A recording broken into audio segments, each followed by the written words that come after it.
Hello everyone. Hello. Today we'll be discussing sample paper issued by CBSE for term 1 exam 2021-22. Right. So as you can see on the screen that there will be 4 sections in the paper. And section A has 24 questions and you have to attempt 20 questions. So why I have highlighted only section A? Because in today's video, we'll be discussing section A only. We'll be doing it section wise, right? So as you can see on the screen, first question is from the chapter Nationalism in Europe. Who among the following was a founder of Young Europe Underground Secret Society in Bern? So the answer is Mazzini. But why I have highlighted this, you may get question like this. Mazzini has founded, he was a founder of 2 underground society. One was Young Europe and another was Young Italy. तो अगर Young Italy भी आए तो दोनों का जो founder है वो Mazzini है, Italian revolutionary. Then come to question number 2. Which of the following was the result of Act of Union 1707? And the answer is Unification of Kingdom of Great Britain. अब यहाँ पर उन्होंने आपसे पूछा है एक्ट ऑफ यूनियन 1707 और option ये दिया है. हो सकता है ये ऑप्शन आ जाए कि एक्ट ऑफ यूनियन 1707 में इंग्लैंड के साथ किसको जबरदस्ती फोर्सिबली मर्ज कराया गया, तो हम कहेंगे स्कॉटलैंड. और अगर आयरलैंड के बारे में आए कि आयरलैंड कब ग्रेट ब्रिटेन का पार्ट बना, तो फिर उसके लिए आपको ईयर याद रखना है 1801. तो 1707 में स्कॉटलैंड जो है वो इंग्लैंड के साथ मर्ज हुआ और बन गया Great Britain. Then third question, identify the correct statement with regard to Zollverein from the following option. Zollverein एक कस्टम यूनियन थी जो प्रेशिया which was part of Germany, उसके initiative पे बनी थी. I'm simply telling you the answer and explanation. I'm not reading all the options. So Zollverein, it was a custom union at the initiative of Prussia. आपको year भी याद रखना है. 1834 में बना था. ठीक है, काफी इंपॉर्टेंट है, बार बार आता है. ये भी आ सकता है कि किसके इनिशिएटिव पे बना, जैसे इन्होंने पूछा, या अदर वे राउंड कि प्रशिया की इनिशिएटिव पर कौन सी कस्टम यूनियन बनी, तो नीचे ऑप्शंस हो तो ज़ोल्वेरियन, और they may ask about the year, तो इट इज 1834, राइट. उसके बाद फोर्थ क्वेश्चन है यूनिफिकेशन ऑफ जर्मनी से. तो Germany was a confederation of 39 small states. So आपको क्वेश्चन उन्होंने क्या पूछा है कि प्रशिया की जो जर्मनी की जो यूनिफिकेशन हुई है उसमें विद इन 7 years 3 वॉर्स हुई थी प्रशिया की. वो कौन से 3 कंट्रीज थे जिनके साथ वॉर हुई?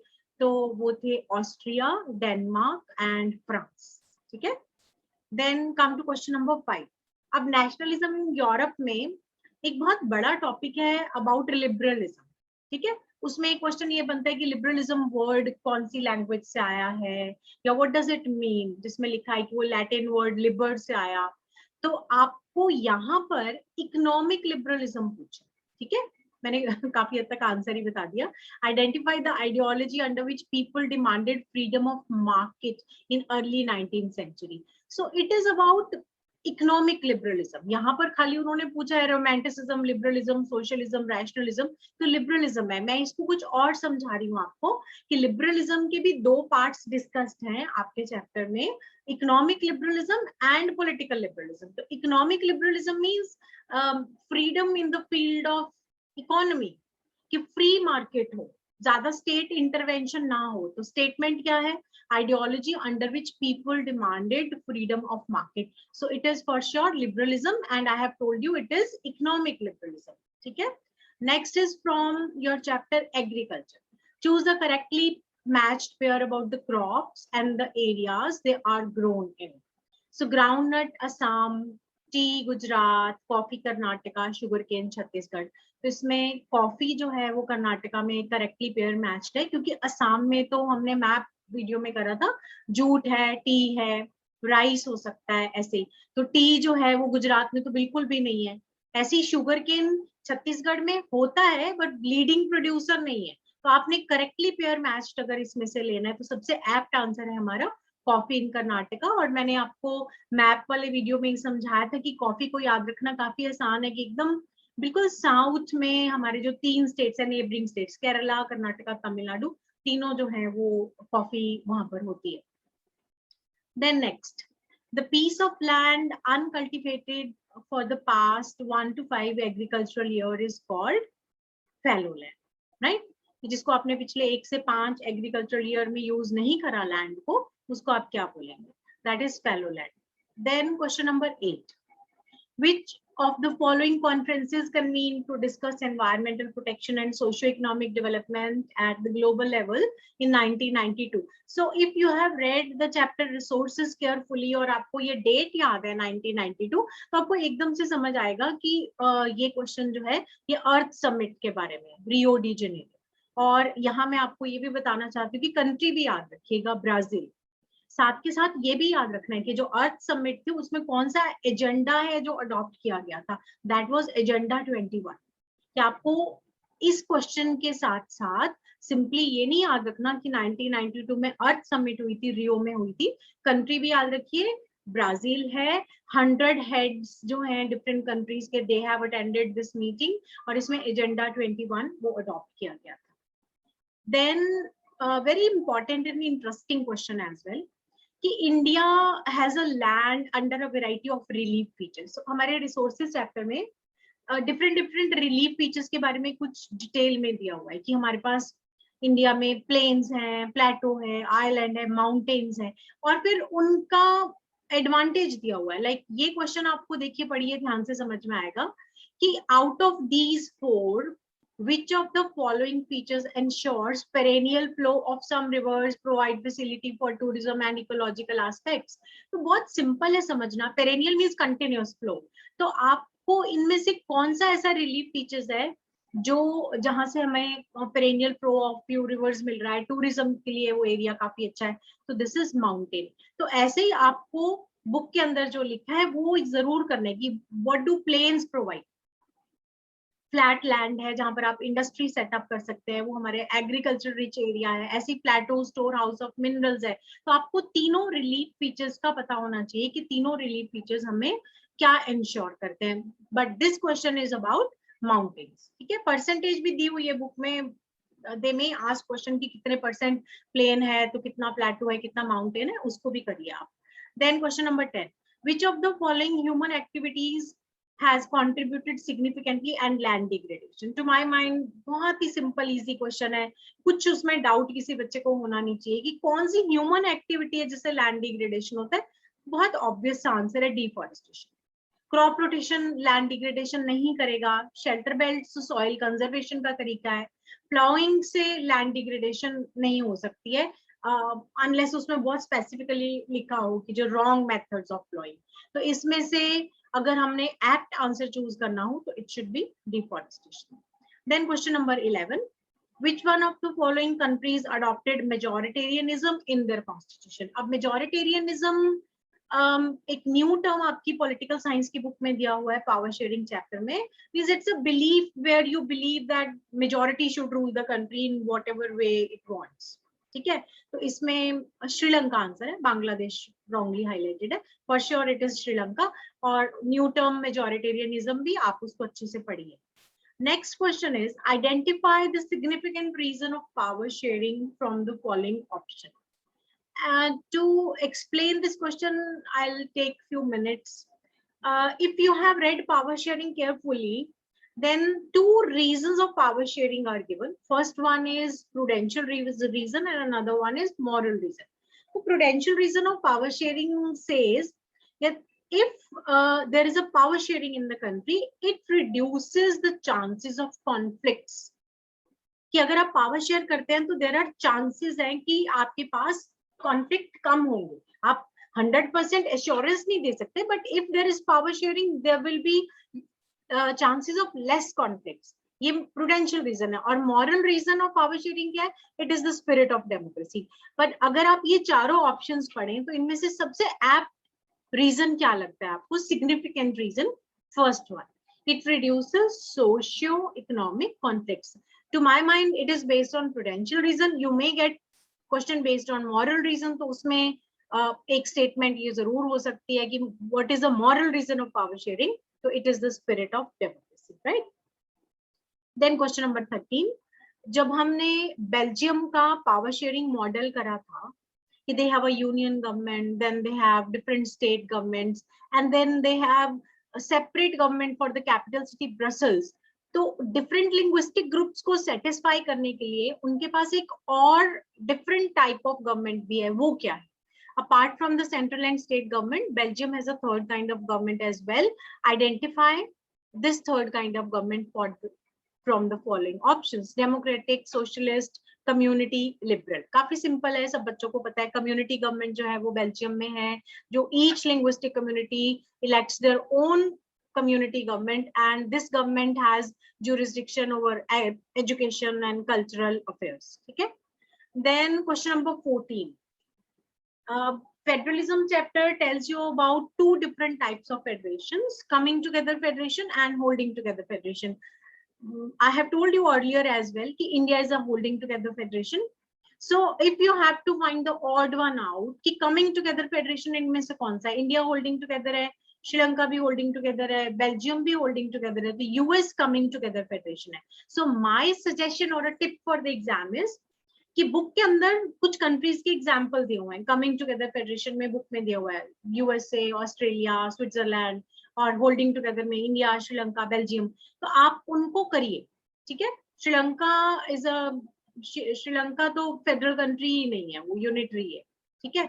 तो इंडिया और बेल्जियम जो है वो हमारे होल्डिंग टुगेदर फेडरेशन के। तो जो बुक के अंदर एग्जांपल्स है उनको आपने जरूर करना है। ये मैंने पहले वाली वीडियोस में भी आपको बोला जब हम यूनियन स्टेट कंकरेंट लिस्ट कर रहे थे कि बुक के अंदर जो भी एग्जांपल दिया हो वो बच्चे आपको जरूर करना है। जैसे मान लीजिए आपको इसमें आया कि find which of the following countries example of coming together federation, इसी को थोड़ा सा डिफरेंट बनाना हो क्वेश्चन तो हम ये भी पूछ सकते हैं, find the odd one out.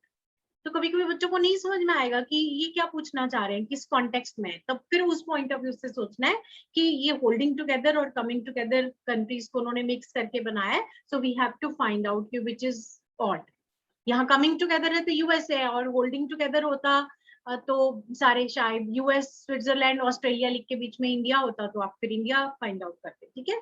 Then question number 15, why is power shared among different organs of government called as horizontal distribution of power? ठीक है। Horizontal means when power is shared by different organs. 3 organs are there: legislature, executive and judiciary. तो जब तीनों organs power share करते हैं उसको हम horizontal बोलते हैं। तो उसका correct reason क्या है, क्यों बोलते हैं हम इसको horizontal? तो उसका correct answer है it allows different organs of government to be placed at the same level. That means 3 levels are placed at the same level. They do not intervene in the functioning of each other, but somehow they keep a check on the functioning of each other. So this is known as system of checks and balances. Book के अंदर ये term used है, तो आप याद रखिएगा। Then question number 16, ये हमने उस वीडियो में भी करा था जहां मैंने आपको एक एक्टिविटी कराई थी distribution of powers between centre और स्टेट के बीच में, कि in India's federal system, central and state government had the power to legislate on all those subjects which are included. अब अगर आपको ये पता है कि सेंटर और स्टेट दोनों किस लिस्ट पे बना सकते हैं तो इजी है काफी। यूनियन लिस्ट पे यूनियन गवर्नमेंट बनाती है, स्टेट लिस्ट पे स्टेट गवर्नमेंट बनाती है, कंकरेंट पे दोनों बनाते हैं, रेजिड्यूरी सब्जेक्ट्स पे सिर्फ यूनियन गवर्नमेंट लॉ बना सकती है। मैंने पहले भी एक्सप्लेन करा। कम टू क्वेश्चन नंबर 17, अब which of the following states of India enjoy special powers under Article 371A of the Constitution of India? अब आपसे उन्होंने आर्टिकल 371 पूछा तो आंसर तो नागालैंड है, बट इन केस आपको ये पूछ लें कि बताइए कौन सा स्टेट था इंडिया में जिसको अंडर आर्टिकल 370 स्पेशल स्टेटस मिला हुआ था, जो पिछले 2 साल से उस आर्टिकल को हमने अमेंड करके कॉन्स्टिट्यूशन को डिलीट कर दिया, तो वो आर्टिकल कौन सा है? तो दैट इज आर्टिकल 370। उसमें जम्मू कश्मीर के पास स्पेशल स्टेटस था। तो अब ये क्वेश्चन ऐसे भी आ सकता है कि क्या इंडिया में सभी स्टेट्स जो हैं उनको इक्वल पावर्स है? नो, इंडिया में हमने कुछ स्टेट्स को स्पेशल स्टेटस दिया है। पहले जम्मू कश्मीर के पास था अंडर आर्टिकल 370, अभी नॉर्थ ईस्ट के कुछ स्टेट्स हैं जिनके पास कुछ स्पेशल पावर्स है अंडर आर्टिकल 371, ठीक है। देन क्वेश्चन नंबर 18, इकोनॉमिक्स के लेसन 2 में से है। sectors. Which one of the following is an example of primary sector activity? काफी simple है, banking, outsourcing, banking फिर पता नहीं डी ऑप्शन दिया हुआ, sorry baking and banking, farming. तो इसमें फार्मिंग जो है वो हमारा प्राइमरी सेक्टर एक्टिविटी है. काफी इजी है, इसमें कभी कभी ट्रिकी आता है और बच्चे कंफ्यूज होते हैं, but this question is very easy. Then question number 90. अब इस टाइप के क्वेश्चंस करने के लिए बच्चे आपको इकोनॉमिक्स लेसन 1 और 2 में जितने भी न्यू टर्म्स हैं सारे करने पड़े. Death rate, birth rate, literacy rate, net attendance ratio, अगर आपने वो करा है तभी आप इन क्वेश्चंस को रिप्लाई कर पाएंगे. But it is very easy. Which of the following measures the proportion of literate population in the 7 and above age group? तो ये statement जो है वो किसके लिए used है? That is literacy rate of our country. ठीक है? Then again बहुत repeatedly बहुत बार ये question आता है. Which one of the following is the correct meaning of average income or per capita income? तो average income आप किसी country की कैसे निकालेंगे? The total income of the country divided by total population. इसको आपको याद रखना है, ये उसकी definition भी है कि when we divide the total income of the country by total population, what do we get? We get average income or per capita income. Then HDI, Human Development Index. तो इसका full form भी याद रखना है. Human Development Index है जिसपे UNDP countries को rank देता है. So which one of the following best describes Human Development Index? तो ह्यूमन डेवलपमेंट इंडेक्स पे जब यूएनडीपी रैंकिंग देता है कंट्री को, तो कौन से इसमें पैरामीटर्स हैं जिन पर वो कंट्रीज को रैंक देता है? That is health, education and income. Then question number 22. ये आपका फर्स्ट चैप्टर जो इकोनॉमिक्स का है, डेवलपमेंट, उसमें से है और बुक की सेंटेंस है as it is. Consequences of environmental degradation do not respect national or state boundaries.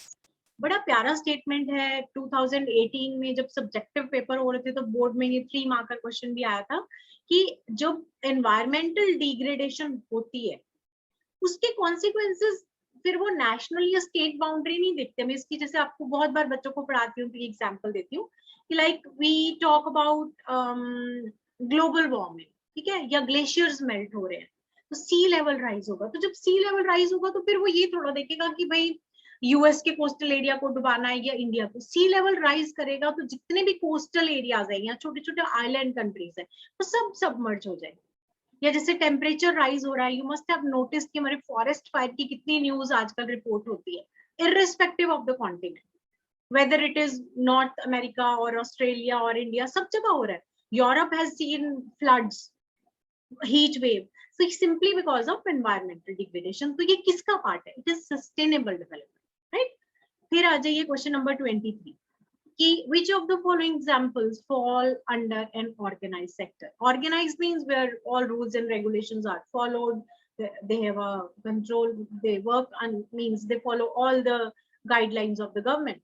तो इसमें क्या आएगा? An engineer getting all employment benefits. कि जितने भी employment benefits है, like उसके पास अपॉइंटमेंट लेटर है तो संडे ऑफ है, then medical, then after retirement gratuity, या जो भी और बेनिफिट्स हैं एज पर गवर्नमेंट जो ऑर्गेनाइज सेक्टर में सब चीजें मिलती हैं. तो इसमें से इंजीनियर, क्योंकि tailor stitching, clothes at home और cleaning staff in private school, daily wage labourer working for a contractor, इन सबको हम ऑर्गेनाइज नहीं कह सकते. जबकि ये statement, I am not very happy with the statement cleaning staff in private school की. प्राइवेट स्कूल भी बहुत सारे ऑर्गेनाइज सेक्टर का पार्ट हो सकते हैं, बट एज पर अगर हम इस क्वेश्चन को देखें तो इसमें बी होना चाहिए. It should be something else. I am not very happy with this statement C. Anyways आपको लग सकता है कि सीबीएसई के पेपर को चैलेंज कर रहे हैं, but anyhow. Then question number 24. So Mahatma Gandhi National Rural Employment Guarantee Act 2005 states a guarantee of minimum 100 days of employment per year. MNREGA जिसको हम इन शॉर्ट बोलते हैं. अब इसमें क्या क्या याद रखना है बच्चे आपको कि मनरेगा जो एक्ट है ये 2005 से बना है. वो कितनी डेज की एम्प्लॉयमेंट गारंटी करता है? 100 days. If government is unable to fulfil these days of employment, अगर गवर्नमेंट 100 दिन की जॉब नहीं दे पाती, काम नहीं देती उनको, एम्प्लॉयमेंट सॉरी नहीं दे पाती, तो फिर उसके बदले में क्या प्रोविजन? तो फिर उनको कंपनसेशन देगी इन ल्यू ऑफ दीज डेज की, क्योंकि हमने आपको गारंटी करी थी कि हम आपको 100 डेज की एम्प्लॉयमेंट देंगे. इट्स अ वेज लेबर, दिहाड़ी का काम है, लेबरर्स के लिए है. तो फिर हम आपको उसके बदले कंपनसेशन देंगे, उन 100 डेज का हम काम देंगे। अब आपको मनरेगा पे ये क्वेश्चन भी आ सकता है कि भाई क्या मनरेगा में कुछ फीमेल जो हैं उनके लिए कुछ जॉब है, एम्प्लॉयमेंट उनके लिए है? तो 1/3 ऑफ जॉब्स जो हैं they are reserve for females. आप इस टाइप के क्वेश्चंस भी करेंगे। तो जब आप इनको करेंगे इन क्वेश्चंस को, तो जो कुछ मैंने आपको बोला वो सारी चीजों को ध्यान में रखिएगा, और शॉर्टली हम बेटा इसका सेक्शन बी और डी भी करेंगे। Right, bye.